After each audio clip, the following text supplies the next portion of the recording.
بسم اللہ الرحمن الرحیم، اللہم صلی علی محمد وعلی محمد وعجل فرجہم۔ عزاداران مظلوم کربلا اور اس وقت پوری دنیا میں جہاں جہاں ہمیں دیکھا جا رہا ہے، میرا یعنی باقر زیدی کا سلام قبول کیجیے۔ میری خوش قسمتی ہے کہ اس وقت ہمارے اسٹوڈیو میں حضرت علامہ سید جان علی شاہ کاظمی صاحب موجود ہیں۔ میری کوشش ہے کہ ان سے وہ باتیں کی جائیں جو اب تک آپ تک نہیں پہنچی ہیں۔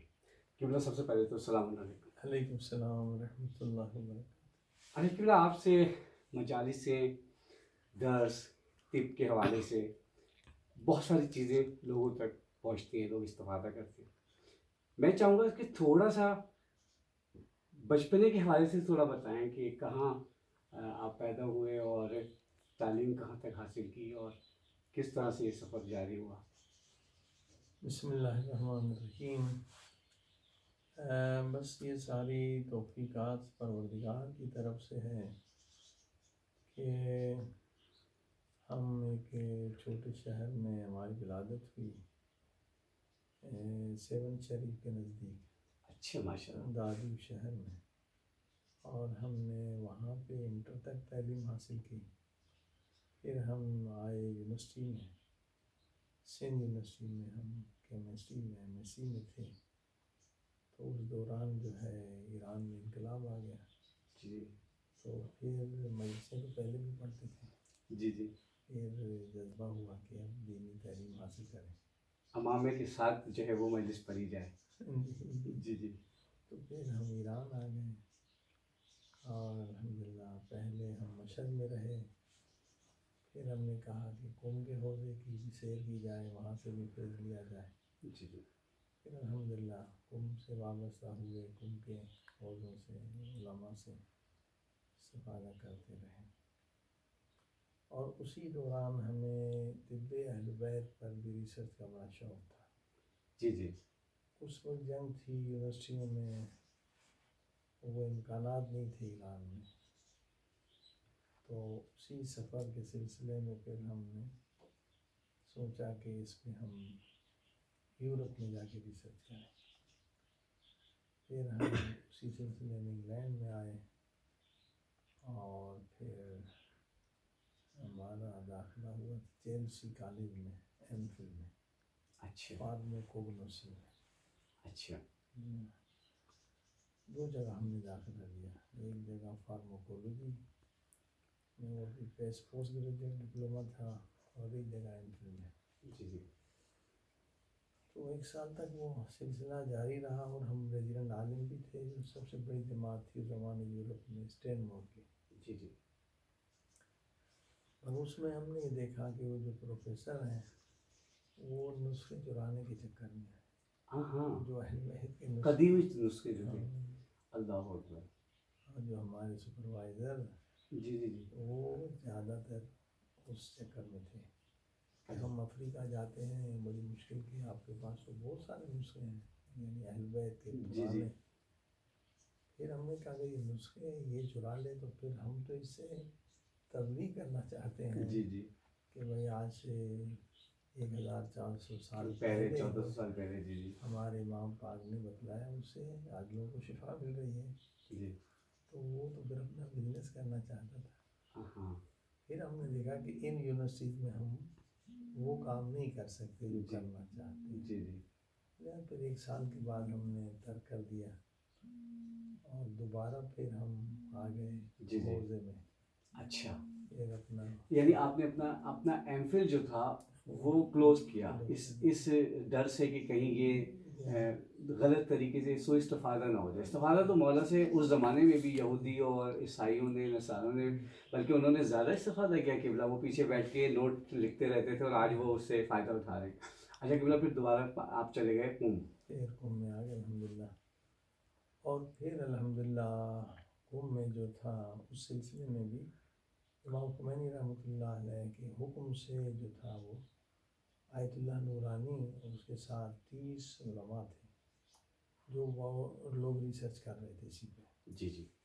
الحمدللہ انہوں نے یہ کام جو ہے پائے تکمیل تک پہنچایا۔ 16 والم میں، ایک والم 400 صفحے کی، طب اسلامی جو ہے، انسائکلوپیڈیا طب اہل بیت، وہ لیکن دوائیں اس وقت ہم نے صرف 3 بنائی تھیں، یعنی ہم سے مراد پوری ٹیم تھی اس میں.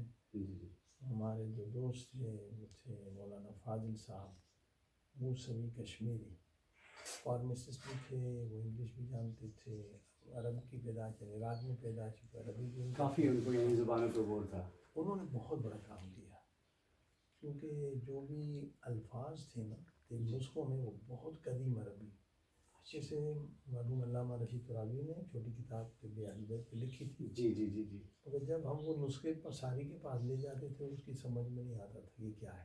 جی جی عربی بہت قدیم تھی. جی جی. تو یہ بہت بڑا کام خدا رحمت یعنی اس کا ٹرانسلیشن جو ہے انگلش اور دوسری زبانوں میں نہیں ہو پاتا تھا، وہ ثقیل جسے کہتے ہیں عربی تھی، قدیمی متروک تھی، ترک ہو چکی ہے. فاضل موسوی کیونکہ عرب سمجھو وہاں کی پیدائش تھی، جی جی، اور اردو بھی آتی ان کی تھی، مادری زبان تھی، انگلش بھی آتی تھی. ہاں. تو وہ ماشاءاللہ انہوں نے بہت بڑا کام کیا، یہ حل کیا. اصل یہ کون سا سن ہوگا اگر صاحب؟ یہ اوائل تھا، انقلاب کا اوائل. اچھا. یعنی یہ کام جو ہے سمجھو کہ 83 84 سے شروع ہوا. جی جی. اور پھر یہ 20 سال تک چلتا رہا. اچھا. کیونکہ پہلے یہ تھا کہ 1000 نسخے ہوں گے. جی جی. امام خمینی رحمۃ اللہ علیہ نے کہ چھپا ہوا خزانہ ہے جس سے کوئی فائدہ ہی نہیں لے رہا ہے، بے شک کتابوں سے نکالو. تو لوگ بھی یہی سمجھ رہے تھے 1000 2000. جی جی. لیکن جب 20-30 علماء نے کام کیا تو 11,000 نسخے مل گئے. اللہ اکبر، بہت بڑا انقلاب. تو آغا صاحب یہ جو یونیورسٹیاں ہیں جو بین الاقوامی یونیورسٹی جسے ہم کہتے ہیں، یورپ کی امریکہ کی، وہ تو ریسرچ کرتے ہیں، وہ تو ایک چھوٹی چھوٹی چیز پہ، وہ خلیوں پہ اور بال کے ایک سرے پہ بھی ریسرچ کرتے ہیں. تو جب یہ بات، یہ راز، یہ آپ کی جو محنتیں ہیں 30-35 سال کی،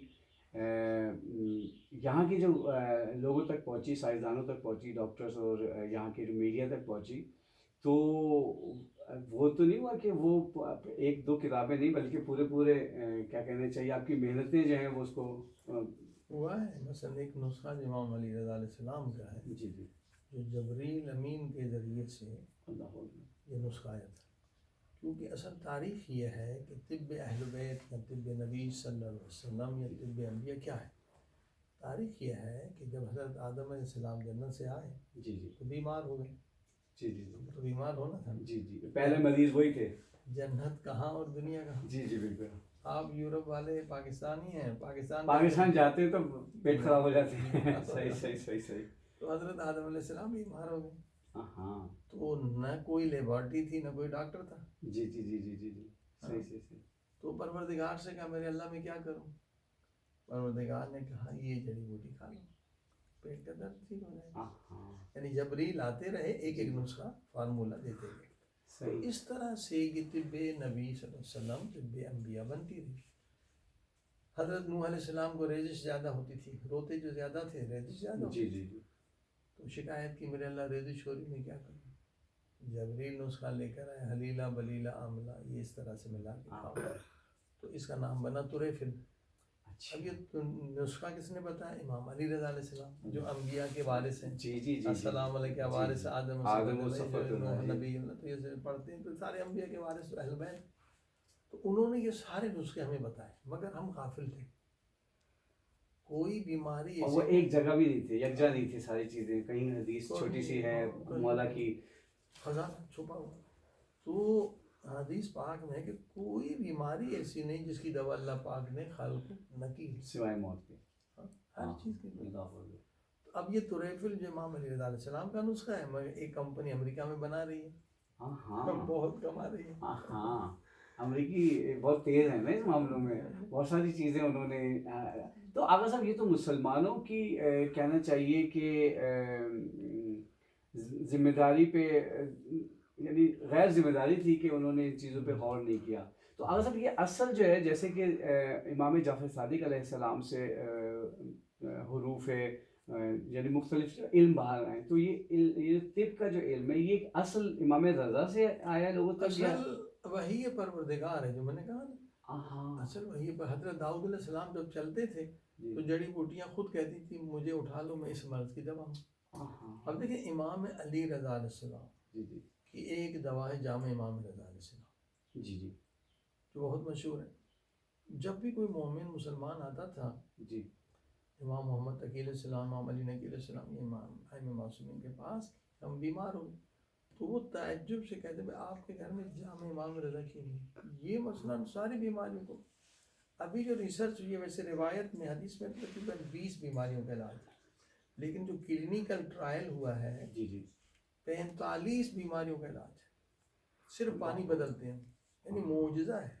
اچھا ایک چھوٹی سی گولی ہے، پتھری ہے تو مولی کا پانی، ہاں لنگس میں خرابی ہے، ٹی بی ہے تو سونف کا پانی، ہاں ٹھیک ہے نا، جی جی صرف جی پانی بدلتا ہے۔ ہاں؟ جی جی پروسٹیٹ ہے تو کدو کے بیج کا پانی، صحیح صحیح صحیح صحیح انفیکشن ہے تو شہد کا پانی۔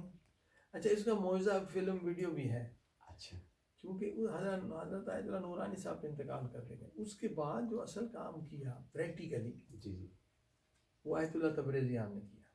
اچھا اب وہ سب نسخے تو تھے لیکن اب پریکٹیکل تو کوئی کرے۔ جی بالکل آیت اللہ نورانی کے زمانے میں 3 دوائیں ہم بناتے تھے، اچھا امام جعفر صادق علیہ السلام کی دوا جی لاجواب ہے، بلغم کو ختم کرنے والی، جی جی یعنی کوئی اینٹی بائیوٹک کام نہیں کرے تو وہ ہم دیتے تو ٹھیک ہو جاتے، صحیح اور دوسری جامع امام رضا علیہ السلام بناتے تھے، صحیح ٹھیک ہے۔ ایک اور دوا تھی آیت اللہ تبریزیان جو، یہ بھی مجتہد تھے، تو ان کی بیوی کو کینسر ہوا اور ڈاکٹروں نے کہا 1-2 مہینے میں مر جائے گی، جی جی تو بہرحال وہ بیوی کو بچانے کے لیے جدوجہد میں انہوں نے کہا کہ اس پہ کام کیا جائے۔ اب مجتہد تو تھے، جی جی یہ 15-16 کتابیں بھی موجود ہیں، اور ان کو یقین بھی تھا کہ جس سے منسوب ہے یہ دوائیاں، جس اماموں سے اور جہاں سے، اور پھر خدا کی طرف سے دیے ہوئے یہ یعنی بے شک۔ الہی کلام کی طرح سے اتریں، تو اس پہ عمل کیا جائے۔ اب کیونکہ اب اس زمانے میں کینسر کا لفظ تو نہیں تھا، جی جی جی یا اس یہ بیماری جی تو جی مثلا بیماری تھی لیکن اس کا لفظ کوئی اور جی تھا۔ جی جی اب یہ کیونکہ مجتہد تھے تو لفظوں کا تو ان کو سارا کاروبار معلوم تھا، جی جی جی حدیث کا بھی معلوم تھا، جی جی تو انہوں نے دوا جو ہے صفا دوا ہے جو کینسر میں دیتے ہیں وہ نکال لی، اور صفا دی بیوی کو، بیوی آج تک وہ زندہ بھی خود حکیمہ بن گئی۔ ارے واہ واہ واہ واہ تو زبردست۔ اب تک وہ 1000 سے زیادہ مریض جو ہیں وہ کینسر کے ٹھیک ہو چکے ہیں، ہاں ٹھیک ہے۔ جی جی تو اب ان کی سائٹ ہے جس میں تقریباً 14 یا 15 ہزار شفا یافتگان، ان لوگوں نے شفا پائی ہے جن بیماریوں کا دنیا میں علاج ہی کوئی نہیں، جیسے خون نہیں بنتا باڈی میں، صحیح صحیح صحیح صحیح تھیلاسیمیا وغیرہ کی جو بیماریاں، جی جی جی کینسر۔ اب اس سے بڑھ کر معجزہ دیکھیے کہ ایک صاحب کی انگلیاں کٹ گئی، اس کی ویڈیو بھی ہے، جی جی جی جی انہوں نے جامع امام رضا دوا کھائی اور لگائی، انگلیاں نکل آئیں۔ اللہ اکبر۔ اچھا قبلہ، مجھے ابھی کسی نے، انڈیا کے ہمارے ایک دوست ہیں، انہوں نے مجھے کہا کہ کوئی جڑی بوٹی ہے کہ جیسے دانت ٹوٹ جاتے ہیں بزرگوں کے یا بچپنے میں، تو وہ جڑی بوٹی کا نام بتا رہے تھے کہ وہ لگائیں اور وہ دانت واپس آ جائیں گے۔ تو آپ کہہ رہے ہیں کہ پوری یعنی انگلیاں، انگلی کا ایک حصہ واپس آ جاتا ہے۔ بالکل بالکل۔ تو یہ دوائیں جو ہیں علم وحی پرورد ہے، قرآن علم وحی جی ہے، جی جی مگر ہم لوگ اس سے غافل رہے ہیں، جی جی جی ٹھیک ہے نا، کیونکہ یہ خزانہ مختلف کتابوں میں تھا اور زبان لینگویج بیریئر بہت تھا، بڑا پرابلم تھا کہ اس کو ٹرانسلیٹ کیسے کیا جائے۔ الحمدللہ اب ہم نے جو ہے یہ سلسلہ شروع کیا ہے، اور ہم نے 3 سال سے ہالینڈ میں یونیورسٹی ایک رجسٹر کی ہے، اچھا یورپ میں پہلی یونیورسٹی الحمدللہ جی جی مسلمان مومنوں کی، تو اس میں اور بھی سبجیکٹ زیادہ تو ہم پی ایچ ڈی کراتے ہیں، جی جی پوسٹ ڈاکٹریٹ، جی جی لیکن جو پورا ہم سبجیکٹ جس پہ زیادہ ہم فوکس کر رہے ہیں وہ طب اہل بیت۔ ہاں اب صاحب اس پہ تو پورا ایک سیریل 100 ایپیسوڈ کا ہونا چاہیے طب معصومین پہ، اور خدا کا ایک، یہ میرے لیے تو بہت ہی اس وقت سمجھ لیں کہ ایک اہم بات ہے، اور نالج میں اضافہ ہوا ہے کہ ہم آغا صاحب کو اکثر اس وقت جو لوگ دیکھ رہے ہیں وہ آغا صاحب کو ایک عالم دین، ایک خطیب اور ایک مفکر اور ایک فلسفی کے حساب سے جانتے ہیں، لیکن طب کے حوالے سے اس وقت پوری دنیا میں اگر کوئی پریشان ہے تو وہ یا بھوک ہے یا مرض ہے۔ تو آگے سے ہم اس کے بہت ساری باتیں کریں گے۔ آغا صاحب کچھ اور بھی سوال ہیں، ایک چھوٹا سا بریک دے رہا ہوں، بریک کے بعد میں پھر آغا صاحب سے کچھ اور موضوعات پہ بات کرتا ہوں۔ بریک کے بعد آتے ہیں، دیکھتے رہیے ہمارا یہ خصوصی پروگرام۔ بیٹا اس کی آڈیو جلدی سے چیک کرو ایک دفعہ لگا کے، پھر ریکارڈنگ میں ڈالو۔